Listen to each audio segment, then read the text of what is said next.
काल राजधानी दिल्लीमध्ये भारताच्या आजवरच्या आयटी क्षेत्रातल्या नावलौकिकाला, त्या प्रतिष्ठेला, त्या नावाला अगदी पद्धतशीरपणे घोडे लागले. काल राजधानी दिल्लीमध्ये नेमकं काय घडलं तुम्ही सर्वांनी पाहिलात. जणू काही त्या नावलौकिकाला म्हणजे भारत जगभरामध्ये अव्वल स्थानावर आहे, अग्रेसर आहे. आयटी क्षेत्रामध्ये भारताचा क्रमांक जगभरामध्ये 1 नंबरवर लागतो. अशा भारताच्या नावलौकिकाला पद्धतशीरपणे घोडे लागताना ते पाहताना वाईट वाटलं. काल दिल्लीमध्ये एक कार्यक्रम भरतो, आर्टिफिशियल इंटेलिजन्सचा एक कार्यक्रम भरतो. जगभरातले लोक तिथे येतात. त्या ठिकाणी कुणाला बसवायचं याच्यावर कमीत कमी, कारण आंतरराष्ट्रीय जर हा कार्यक्रम असेल तर याच्यामध्ये आंतरराष्ट्रीय नियम हे पाळले गेले पाहिजेत, आंतरराष्ट्रीय मानांकनं पाळली गेली पाहिजेत. आणि ज्यांना आपण त्या कार्यक्रमांमध्ये बसवतो त्या व्यक्ती आंतरराष्ट्रीय दर्जाच्या असल्या पाहिजेत, त्या संस्था आंतरराष्ट्रीय दर्जाच्या असल्या पाहिजेत. नाहीतर आपल्या प्रतिष्ठेला, आपल्या मान मर्तबाला पद्धतशीर घोडे हे लागणारच. काल राजधानी दिल्लीत काय घडलं, एक अशी युनिव्हर्सिटी, एक असं विद्यापीठ तिथे आणून बसवलं जे फसवं आहे. काल ह्या विद्यापीठाच्या एका शिक्षिकेने काय केलं, एक प्रताप केला. बरं, हा कॉन्फिडन्स कुठून येतो एवढा? म्हणजे आयुष्यामध्ये जर एवढा कॉन्फिडन्स जर आला ना कधी तुमच्या अंगामध्ये, आयुष्य भरून पावलं. खोटं बोलायला सुद्धा एवढा कॉन्फिडन्स वापरला जात असेल एखाद्या शिक्षिकेकडनं, तर त्या युनिव्हर्सिटीमध्ये शिकणाऱ्या विद्यार्थ्यांना हे नेमकं काय शिकवतील? मी तुम्हाला एक व्हिडिओ दाखवेल.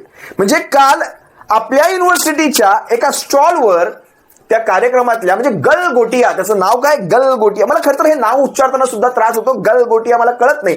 लहानपणी आपण झेडपीचे विद्यार्थी, आपण ते गोट्या खेळताना ते खड्डा करत त्याला आम्ही गल म्हणायचो. तर तुमच्याकडे काय म्हणतात मला माहित नाही, लिहा कमेंटमध्ये. खड्डा करत त्याला गल म्हणायचो आणि गोट्या, गलगोट्या. आता हा पानसट विनोद झाला खरं पाहायला गेलं तर. विषय हा नाहीये, विषय त्यांच्या नावाचा नाहीये, विषय त्यांनी देशाचं नाक कापल्याचं आहे, देशाचं नाव खराब केल्याचं आहे. याचा मी विषय यासाठी घेतला कारण ह्या विद्यापीठाला एवढा रेड कार्पेट तिथे का घालण्यात आला होता? भारतीय जनता पक्षाच्या अनेक बड्या नेत्यांचे या विद्यापीठाशी अगदी अगदी अगदी तुम्ही दुग्ध शर्करेचे संबंध म्हणा, इतके चांगले संबंध. अगदी त्यांच्या संबित पात्रापासून यांच्या पंतप्रधानांपर्यंत यांच्या प्रत्येक कार्यक्रमाला, दीक्षांत समारंभांना भारतीय जनता पक्षाचे बडे बडे नेते. बरं, कालच्या त्या व्हिडिओमध्ये, जो पहिला व्हिडिओ मी तुम्हाला दाखवेल, 350 कोटी रुपये एआय मध्ये घातले. एआयच्या, त्या एआय इंटेलिजन्सच्या त्या अभ्यासावर आम्ही खर्च करतोय म्हणे 350 कोटी. 350 कोटी. एखादं प्रायव्हेट इन्स्टिट्यूट 350 कोटी. हा आकडा तुम्हाला, म्हणजे शिक्षणामध्ये पैसा हा घातलाच गेला पाहिजे, आरोग्य खात्यामध्ये हा पैसा घातलाच गेला पाहिजे, या क्षेत्रांमध्ये पैसा हा घातलाच गेला पाहिजे, नाहीतर तुमचं स्टँडर्ड ऑफ लिव्हिंग कधीच वाढणार नाही. पण मला थोडासा इथे घोळ वाटतो. 350 कोटी एखादं प्रायव्हेट विद्यापीठ. सर्वात प्रथम तुम्ही हा व्हिडिओ पहा, कशा प्रकारे चीनच्या आणि कोरियाच्या त्या प्रोडक्टला, जी प्रोडक्ट्स तुम्हाला ऑनलाईन मार्केटमध्ये अशी सहज अवेलेबल आहेत, त्यातलं एक प्रोडक्ट जे आहे तो कुत्रा, जो कुत्रा चावला आपल्या नावलौकिकाला, त्या कुत्र्याची किंमत मला वाटतं $2700, म्हणजे जवळपास 2,70,000 2,80,000च्या आसपास तो कुत्रा. आणि ते एक उडतं ड्रोन, ज्याला सॉकर ड्रोन म्हणतात, ते ड्रोन सुद्धा कोरियाचं आहे आणि ते सुद्धा जवळपास 40,000च्या आसपास मिळतं. अशा प्रकारच्या इतर देशाच्या वस्तू तिथे ठेवून त्या वस्तू आम्ही डेव्हलप केल्या आहेत. आम्ही जणू काही स्क्रॅच मधून, म्हणजे एखाद्या कचऱ्यातून, टाकाऊमधून टिकाऊ आपण म्हणतो ना, अशा प्रकारे आम्ही हे प्रोडक्ट बनवलेत, हे डेव्हलप केलेत, हे डिझाईन केलेत, हे आम्ही केलेत. हे एवढं खोटं बोलण्याचा हा आत्मविश्वास येतो कुठून? अरे तुमच्यापेक्षा आमच्या शाळांमधली ती विज्ञान, आपले काय म्हणतो आपण त्याला, सायन्स एक्झिबिशन, विज्ञान प्रदर्शन, आपण झेडपीवाले विज्ञान प्रदर्शन आमचे फार चांगले असतात. जरा पहा हा खोटारडेपणाचा video. We see this. This is Orion. You need to meet Orion, and this has been developed by the Center of Excellence at the Galgotias University. I would also like to take a moment to brief you about Galgotias University. We are the first private university investing more than 350 crore rupees. यहाँ पे और भी चीजें हमें देखने को mill रही है. ये एक सॉकर बॉल के अंदर एक ड्रोन सिस्टम चलाया है, ये थोड़ा बताएं। ये बहुत इंटरेस्टिंग सी चीज है। इसकी एंड टू एंड इंजीनियरिंग से लेकर के इसका एप्लीकेशन सब कुछ यूनिवर्सिटी पे हुआ है और ये इंडिया का पहला ड्रोन सॉकर एरिना है जो गलगोटियास पे ऑन कैंपस आपको देखने को मिलेगा। और यहाँ पर बच्चे इस एरिना के अंदर गेम्स खेलते हैं, इसको फ्लाई करते हैं, अपनी फ्लाइंग स्किल्स को एनहांस करते हैं और नए तरीके से और इसको और ज्यादा मजबूती से और एनहांस फीचर्स के साथ डेवलप कर। हे सगळं पाहत असताना मला का कोणास ठाऊक माझ्या बालपणीचे ते विज्ञान प्रदर्शनं आठवली. आम्ही त्याच्यात साधे साधे प्रयोग करायचो. आमचा एक फिक्स प्रयोग असायचा, त्याच्यामध्ये ते एक ज्वालामुखी असायचा, तो असा उफळून बाहेर यायचा. अगदी रेल्वे गाड्या चालवायचो, आम्ही शेतं दाखवायचो, आम्ही ते झरे दाखवायचो, काय काय काय काय उद्योग केले होते. पण कधी अशा चोऱ्या माऱ्या केल्या नाहीत. याची त्याचे प्रोडक्ट उचलून त्याला आपलं सांगितलं नाही आम्ही. आमच्या त्या झेडपीच्या शाळाच बऱ्या होत्या. म्हणजे खरं तर मला नवल वाटतं, 350 कोटी रुपये घेतल्यानंतर ह्या शाळांमध्ये किंवा ह्या विद्यापीठांमध्ये शिकणारे विद्यार्थी किती फी भरत असतील तुम्ही विचार करू शकता. म्हणजे एखाद्या सर्वसामान्याला हे परवडणारा असेल का? 350 कोटी. आज खरं तर हा विषय आपला नाही, पण माझं विषयांतर होतंय, पण माफ करा. पण खरं तर या विषयावर सुद्धा विश्लेषण आली पाहिजेत की सध्या भारतातल्या शिक्षण व्यवस्थेचं काय चाललंय. अगदी लहान लहान मुलांच्या शाळा बघा, म्हणजे एसएससी बोर्ड, महाराष्ट्रात तर एसएससी बोर्ड जणू काही नामशेष होण्याच्या मार्गावर आहे. मराठी शाळांनी तर केव्हाच काट टाकलेली आहे. आता एसएससी बोर्ड हे संपण्याच्या मार्गावर आहे. एसएससी आणि एचएससीचं दोन्ही बोर्ड ही संपण्याच्या मार्गावर आहेत. एसएससीच्या शाळा आता सीबीएसई मध्ये कन्वर्ट होत आहेत. सीबीएसईच्या आयसीएसई ते इंटरनॅशनल स्कूल होत आहेत. पण तुम्ही जर पाहिलात तर त्यांच्या फी पहा. म्हणजे आपण ज्यावेळेस लहान होतो, आता आपण झेडपीचे, त्यामुळे आपल्याला काही फी वगैरे नव्हती. सरकारने आम्हाला शिकवलं, सरकारने आम्हाला मोठं केलं, आम्ही आमच्या पायावर उभे राहिलो आणि आम्ही तत्व आणि निष्ठेने चालतो. ही आम्हाला सरकारचीच देण आहे. आम्ही झेडपीच्या शाळांमध्ये शिकलो. पण ज्यावेळेस आत्ताच्या शाळा मी पाहतो, लहान लहान शिशू, आता लहान शिशू म्हणत नाही म्हणत त्याला, आपण लहान शिशू म्हणायचो. लहान शिशू, मोठा शिशू, पहिली दुसरी तिसरी बालवाडी, आता ते नर्सरी, प्ले ग्रुप वगैरे वगैरे काय फंडे आलेत. बरं, लहान शिशूच्या विद्यार्थ्यांना कधी क्लासला टाकलेलं आपल्या काळात तुम्हाला आठवत आहे का? अजिबात नाही. क्लासेस, शिकवण्या, प्रायव्हेट ट्युशन्स काय म्हणतात त्याला. आणि शाळांच्या फ्या 1-1 लाख, 1.5 लाख, 50-50 हजार डोनेशन, 1-1 लाखाची फी. जर एखाद्या पालकाला 2 अपत्य असतील, त्यांनी कसं शिकवायचं? 1.5 लाख म्हणजे 3-3 लाख रुपये लहान शिशूची फी.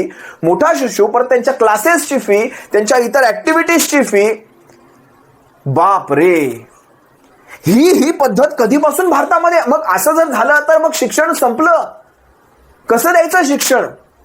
याच्यावर कुठेतरी एखादी गाईडलाईन्स आली पाहिजे, याच्यावर एखादं बोर्ड आलं पाहिजे, याच्यावर कंट्रोल आला पाहिजे. कारण सध्या सगळेच्या सगळे राजकारणी आपापल्या शाळा टाकून बसले, आपापल्या शाळांमध्ये मोठमोठी नावं टाकून बसले त्याच्यावर, म्हणजे अशी इंटरनॅशनल वगैरे वगैरे काय काय नावं टाकायची आणि त्या शाळांची एवढी हाईट तयार करायची. त्या शाळेच्या शिक्षकांना पगार किती माहितीये? 20,000, 15,000, 20,000 पगार. तुमच्याकडून लाखांच्या फॅग घ्यायच्या आणि हे गलेलट्ट होणार हे राजकारणी. शिक्षणाचा दर्जा मात्र तोच असतो सुमार. आतमध्ये तुम्हाला वरपर्यंत सोडणार सुद्धा नाही शाळेत. तुम्हाला गेटच्या बाहेरच उभं राहायचं. आतमध्ये विद्यार्थी काय करतात तुम्हाला माहित सुद्धा नसतं. फक्त आपण काय बघतो, वर्गांमध्ये गेल्यानंतर चकाचक बेंचेस बघतो, ते फळे बघतो. काळ्याच्या ऐवजी ते हिरव्या रंगाचे फळे झाले आणि वरती प्रोजेक्टर आले. आता खडू शिक्षक किती वापरतात मला माहित नाही. तुम्हाला ह्या गोष्टी किती पटतायत मला नाही माहित, तुम्ही कमेंटमध्ये व्यक्त व्हा. पण ह्या अशा खोटारड्या शिक्षकांकडनं तुम्ही विद्यार्थ्यांवर काय अपेक्षा ठेवाल? मी तुम्हाला याच मॅडमचा, ह्या ज्या कोणी होत्या सिंग नावाच्या, यांचाच ज्यावेळेस त्यांच्यावर हे सगळं उलटलं, त्यांचा दुसरा व्हिडिओ आला. त्यात कशा नरमून कसल्या, कॉन्फिडन्स बघा, नरमून सोडून द्या, कॉन्फिडन्स बघा. खोटं बोला पण रेटून बोला, म्हणजे गेले तुम्ही काय टांग ऊपर म्हणतात ना. जरा हा व्हिडिओ सुद्धा पहा. किसी भी कंट्री के किसी भी तरह के प्रोडक्ट को अपना नहीं बताया.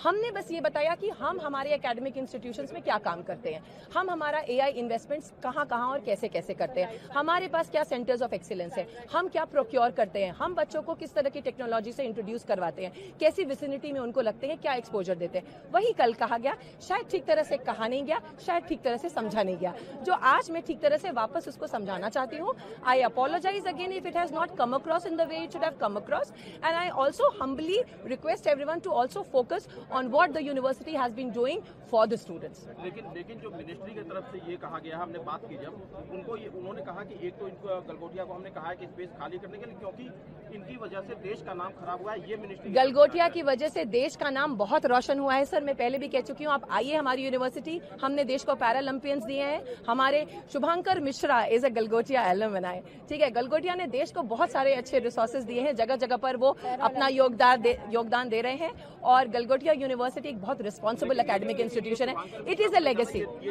It is a legacy sir. आप ऐसे यूनिवर्सिटी को जो टार्निश, उसकी इमेज को टार्निश करने के लिए जो शब्दों का प्रयोग करें, मेरी रिक्वेस्ट है कि थोड़े रिस्पॉन्सिबली हम अपने शब्दों का चयन करें, क्योंकि एक छोटी इररिस्पॉन्सिबल हरकत से बहुत internet has been taken to storm by all the wrong reasons. ये तो रिपोर्ट हो चुकी है ना कि चीन के प्रोडक्ट को चाइना ने क्लेम किया कि हमारा है. हमने कभी क्लेम ही नहीं किया कि हमारा है, इंडियन है, गलगोटियन है. हमने नहीं कहा सर. उसकी ब्रांडिंग अभी भी उस पे है. वो रोबो कहाँ है? वो रोबो जिस काम के लिए आया था वहाँ चला गया. बच्चों के पढ़ने के लिए, बच्चों की रिसर्च एंड डेवलपमेंट के लिए आया था, वहाँ चला गया. हमारा सेंटर, हमारा कैंपस वो बच्चों के लैब में चला गया. जो जिस काम के लिए वो आया था, वो यहाँ 2 दिन प्रोजेक्शन के लिए था, प्रोजेक्शन हो गया. क्या आपको ये और एक और रीजन है उसका कि आप बच्चों के काम पे भी फोकस करें. ये क्या जगह खाली करने जा रहे हैं आप? क्योंकि सर, मैं फिर कह चुकी हूँ, Galgotias university is a major contribution, is a major contributor to India's resource and intellectual human capital. हमको ये इन्फॉर्मेशन नहीं है, और ऐसी चीजें कभी होंगी भी नहीं. इतना मुझे पूर्ण विश्वास है अपनी यूनिवर्सिटी पे, हमारे विजन, हमारे मिशन, हमारी अप्रोचेस में. पूरी कंट्रोवर्सी के लिए रिस्पॉन्सिबल कौन है? सर, कंट्रोवर्सी के लिए किसी एक इंसान को आप कैसे रिस्पॉन्सिबल ठहरा सकते हैं? किसी का कहा हुआ ठीक तरह से समझा नहीं गया, किसी का वापस समझाया हुआ को ठीक तरह से डिकोड नहीं किया गया. सब एक पे एक उसको बढ़ाते गए. It has become a grape wine. इसके लिए कोई एक इंसान कभी जिम्मेदार हो ही नहीं सकता. I only take the responsibility of not being able to articulate things enough which I intended to. But not that I claimed something on behalf of my university or my country. I am a very responsible professional and a very responsible citizen. जा रहा है कि देश जिस तरीके से I submit हो रहा है, आप लोगों ने मिसलीड किया है चीजों को. नहीं सर, देखिए, मिसलीड एक बहुत बड़ा शब्द है. आप लोग जर्नलिस्ट हैं, आपको ये सारे शब्द थोड़े रिस्पॉन्सिबली यूज करने चाहिए. एक गलत miss interpretation say internet has gone by storm. ठीक है, लोगों के पास शायद वक्त नहीं है कि बहुत सेंसिबली चीजों को सुने और समझे. आप मिसलीड जैसे शब्दों का प्रयोग ना करें, मेरी आपसे विनती है. हाँ, ये हम आपको एक्सप्लेन कर सकते हैं. हाँ, वो हम आपको एक्सप्लेन कर सकते हैं कि कहाँ थोड़ी सी चूक हुई है. Sir, your 6 can be my 9. मैं जो कहना चाहती हूँ शायद मैं बहुत अच्छे से कह नहीं पाई, समय के अभाव के कारण या आसपास के बज और शोर के कारण. और आप जो समझना चाहते हैं, शायद आपने उसमें पूरा धैर्य नहीं दिया उसको ठीक तरह से समझने का. गलगोटिया यूनिवर्सिटी एक बहुत रिस्पॉन्सिबल शिक्षण संस्थान है. हमारी क्यूएस रैंकिंग्स अगर आप देखेंगे तो वो सिर्फ क्वालिटी एजुकेशन पे नहीं, हमारी लेगेसी और वैल्यू सिस्टम पे भी है. तो हम एक एकेडमिक इंस्टीट्यूशन है, हम बहुत रिस्पॉन्सिबल इंस्टीट्यूशन है. हमने ये कभी क्लेम नहीं किया कि हमने कुछ मैन्युफैक्चर किया है जो हमने नहीं किया. 1 सेकेंड, लेट मी कंप्लीट. कहाँ से फिर आया? Let me complete. मतलब ये कहाँ से आया? जी, तो डेवलपमेंट का मतलब किसी चीज को डिजाइन और मैन्युफैक्चर करना नहीं होता है. मैंने ये भी कहा था कि हमारे पास सेंटर ऑफ एक्सीलेंसेज हैं जिनके साथ स्टूडेंट्स इस पे काम करके कुछ और डेवलप कर रहे हैं. I am not a faculty of artificial intelligence. I am a faculty of communication in the school of management. But I am very responsible in my choice of words and what I intent to say, and I still stand by it. हम आज भी you are putting words into my mouth. एवढा जर confidence आयुष्यामध्ये आला ना बोलायचा, म्हणजे फक्त फाडफाड इंग्लिश येतंय म्हणून आपण काहीही बोलून जाऊ आणि काहीही पचवून घेऊ असं होत नसतं. उभ्या जगभरामध्ये काल भारताची नाचक्की झाली, नाक कापलं गेलं. विचार करा, जी शिक्षिका त्या विषयाची फॅकल्टीची, त्याला फॅकल्टी म्हणतात इंग्लिशमध्ये, त्या फॅकल्टीची शिक्षिका नसताना सुद्धा, त्या विषयाची माहिती नसताना सुद्धा ती शिक्षिका त्या विषयामध्ये एवढं खोटं रेटून बोलते. खरं तर अशा लोकांनी, कदाचित मला माहित नाही, भविष्यामध्ये ही भारतीय जनता पक्षाची एखादी चांगली प्रवक्ती सुद्धा होऊ शकते, कारण तिथे पात्र होण्यासाठी लागणारे सर्व गुण मला या महिलेमध्ये दिसतात. सारेच्या सारे गुण या महिलेमध्ये मला दिसतात. काय म्हणते, युअर 6 कॅन बी माय 9. म्हणजे मी ज्या गोष्टीला 9 म्हणते त्या गोष्टीला तुम्ही 6 म्हणू शकता. किती स्पष्ट धडधडीत खोटं बोलली मगाशी. ती म्हणते की हे आम्ही डेव्हलप केलंय, हे आम्ही तयार केलंय, ही टेक्नॉलॉजी आमची आहे. जे चायना स्पष्टपणे म्हणतायत, आणि चायनाने बघा विचार करा, तसं पाहायला गेलं तर आपल्यासाठी ते शत्रू राष्ट्र आहे चायना. हा चीन नावाचा देश आपल्या अधिकृत संकेतस्थळावर आपल्या एका पोस्टवर स्पष्टपणे म्हणतो, त्याचं नाव आहे चायना पल्स. याच्यामध्ये स्पष्टपणे म्हणतो, भारताच्या एका विद्यापीठाने आमच्या रोबोटवर स्वतःचं क्लेम केलेलं आहे. म्हणजे मला हसायला येतं या गोष्टीवर. भारतातल्या भूभागावर चायना आपला क्लेम करत असतो, त्याला उत्तर म्हणून आपण त्यांच्या रोबोटवर, त्या कुत्र्यावर क्लेम केलं की काय? हा अशा प्रकारचा बदला घेतोय की काय आपण? नवल वाटतं. फक्त इंग्लिश बोलता येतं म्हणून हे इंटेलिजन्स झाले. यांच्यावर खऱ्या अर्थाने कारवाई झाली पाहिजे. देशाचं नाव खराब केल्याची असल्या युनिव्हर्सिटीवर कारवाई झाली पाहिजे. असल्या माणसांना तिथे बसवता ज्याला धचा म माहिती नाही त्या प्रोडक्ट विषयी काय आहे ते. मी तुम्हाला आणखी एक व्हिडिओ दाखवतो. म्हणजे खाली पडा पण तरी पण टांगा वरतीच ठेवा. गिरे तो भी टांग ऊपर. किती ते बोलण्यामध्ये कॉन्फिडन्स, किती तो बोलण्यामध्ये ती ओव्हर ऍक्टिंग. जरा पहा ना एकदा हा व्हिडिओ सुद्धा. आखिरी सवाल है, क्या आपको अफसोस नहीं है कि इतनी बड़ी समिट थी, उसमें इस तरीके की चीजें हुई और उसके बाद जो है आप एकदम पूरी तरीके से अपने को डिफेंड कर रही हैं, कहीं पर भी आपको अफसोस नहीं नजर आ रहा है किसी भी जगह पर कि आपने क्या KIA?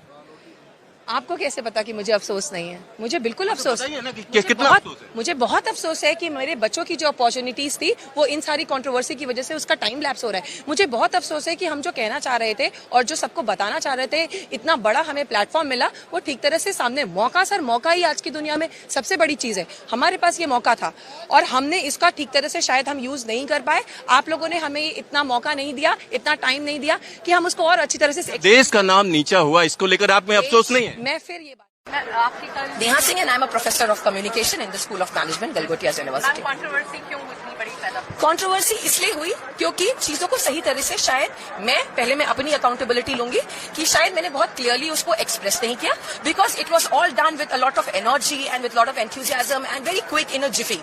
So I may not have come across very eloquent, which is a rare case. And also कि उसको ठीक तरह से उसका इंटेंट समझने की कोशिश नहीं की. मैम एक बहुत इंपॉर्टेंट बात है कि उस रोबो डॉग पे उसकी ब्रांडिंग ऊपर ही है, हमने वो ब्रांडिंग चेंज नहीं की. तो हम कैसे क्लेम कर सकते हैं कि ये हमने मैन्युफैक्चर किया है? ये एक चीज है जो मैंने सबको बोला. अशा प्रकारे एखाद्याच्या प्रोडक्टवर आपलं नाव सांगून, म्हणजे आजच्या जमान्यामध्ये जिथे सर्व काही ऑनलाईन एका क्लिकवर कळतं, तिथे एखाद्याच्या प्रोडक्टवर आपलं नाव सांगायचं आणि तेही एवढ्या मोठ्या मीडिया समोर, दूरदर्शन सारख्या मीडिया समोर इतका धडधडीत खोटं बोलायचं. आणि वरती ज्यावेळेस वेळ येते की मान्य करून घ्या आपली चूक झाली, आपण काहीतरी चुकलो, तिथे एक तुमची माफी, विषय संपून गेला असता. पण तुम्ही धडधडीत एकावर दुसरं, दुसऱ्यावर तिसरं, तिसऱ्यावर चौथं खोटं बोलताय. आणि एवढा कॉन्फिडन्स ज्या विषयाचे हे शिक्षकांना आहेत तरी सुद्धा, म्हणजे कम्युनिकेशन या विषयाच्या, म्हणजे फक्त तुम्हाला इंग्लिश बोलता येतं म्हणजे तुम्ही काहीही बोलत सुटायचं. विचार करा, त्या चीनने नशीब माना तुमच्यावर एखादी पेटंट ऍक्टच्या अंतर्गत एखादी केस नाही ठोकली तुमच्या युनिव्हर्सिटीवर, गलगोटियावर. नाहीतर घातलेले 350 कोटी काढावे लागतील आणि आणखी काहीचा दंड तुम्हाला तिथे भरावा लागेल आंतरराष्ट्रीय न्यायालयांमध्ये पेटंटच्या. लक्षात घ्या, कारण हे भर मीडियावर तुम्ही सांगताय तिथे. आता बरं, फक्त चीनच नाही, अगदी पाकिस्तानने सुद्धा याच्यामध्ये हात धुवून घेतले, त्या दीड जमडीच्या देशाने. तो सुद्धा त्यांचं ते मला वाटतं द डॉन नावाचं त्यांचं वृत्तपत्र, त्यात सुद्धा भारताच्या ह्या गोष्टीविषयी वेडवाकडे छापून येतं. अनेक देशांमध्ये ही बातमी गाजते. खरं तर ह्यांच्यावर कारवाई झाली पाहिजे, योग्य ती कारवाई झाली पाहिजे, देशाचं नाव खराब करण्याची कारवाई झाली पाहिजे. आणखी एक व्हिडिओ दाखवतो. ह्यांचं खरी प्रोडक्ट, ह्यांची तिथे एआयच्या त्या एवढ्या मोठ्या समिटमध्ये काय प्रोडक्ट आणलं बघायचं तुम्हाला. एका थर्माकॉलचं विमान आणलं त्यांनी, चिळगटपट्टे लावलं, रबर लावलं, विमान आणलं. या असल्यांना तिथे बसण्यासाठी ते डेस्क दिले गेले, कशासाठी दिले गेले जरा पहा हे सुद्धा.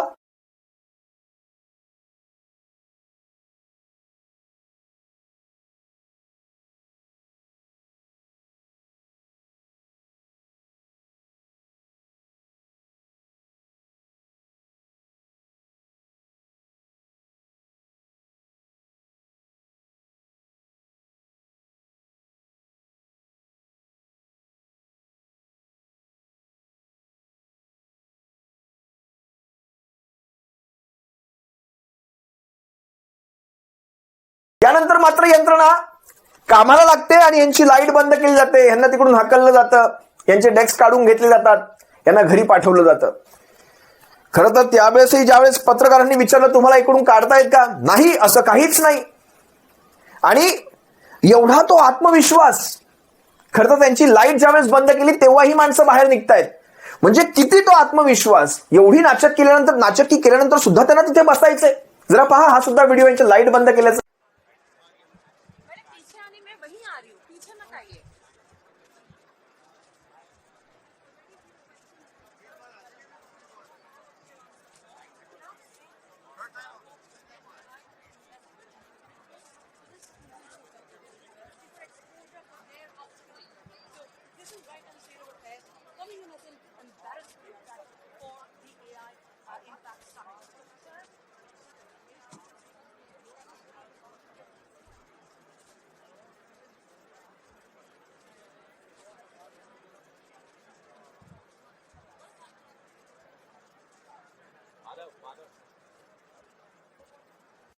शेवटाला तुम्हाला एक व्हिडिओ दाखवतो, अगदी 7-8 सेकंडचा असेल. कशा प्रकारे आम्ही माननीय पंतप्रधानांच्या त्या विजनवर चालतोय, त्यांच्या तत्वांवर चालतोय, हे सुद्धा यांनी इथे सांगितलंय. पहा. इनफैक्ट हमारी यूनिवर्सिटी प्राइम मिनिस्टर के विजन और मिशन के साथ अलाइनमेंट में है. हे प्रकरण दिसतंय तेवढं साधं नाहीये. अश्विनी वैष्णव यांच्यासारख्या केंद्रीय मंत्र्याला पोस्ट डिलीट करावी लागते, टाकलेली पोस्ट डिलीट करावी लागते. दूरदर्शन सारख्या माध्यमाला टाकलेला व्हिडिओ डिलीट करावा लागतो. विचार करा हे प्रकरण किती मोठं आहे ते. खरं तर म्हणजे आता अश्विनी वैष्णव सारख्या मंत्र्यांनी ती डिलीट करणं ठीक आहे. समजा चुकून वाकून समजा प्रधानमंत्र्यांनी ती पोस्ट केली असती तर ते केवढ्यात पडलं असतं, केवढी नाचक्की झाली असती ती, आणि त्यांना सुद्धा ती पोस्ट डिलीट करावी लागली असती. ही एवढी नाचक्की बरी नव्हे. आज केंद्रीय मंत्र्याने पोस्ट डिलीट करणं हे सुद्धा काही नाचक्कीच आहे. शेवटी देश म्हणून आपली ती नाचक्कीच आहे. या असल्या गोष्टींवर जेव्हा आपण अशा आंतरराष्ट्रीय स्वरूपाचे कार्यक्रम भरवतो, असल्या गोष्टींवर कुठेतरी एक कंट्रोल असायला हवा. आणि माझं तर म्हणणं आहे संपूर्ण देशभर शिक्षण संस्थेवर रिफॉर्मेशन झालं पाहिजे, रिफॉर्म झाल्या पाहिजे. त्यांचा अभ्यास, त्यांचा अभ्यासक्रम, त्यांच्या वार्षिक फी, आपण जे शुल्क घेतो त्या सगळ्या रिफॉर्म झाल्या पाहिजे. त्याचा विचार केला गेला पाहिजे. खरंच एवढ्याची गरज आहे का?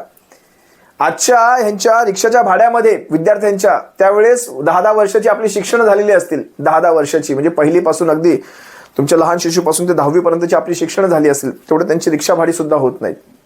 खरंच काळ बदलतोय, काळाप्रमाणे बदललं पाहिजे, पण इतकं हे मात्र पटत नाही. तुर्तास रजा घेतो. सप्रेम. जय महाराष्ट्र.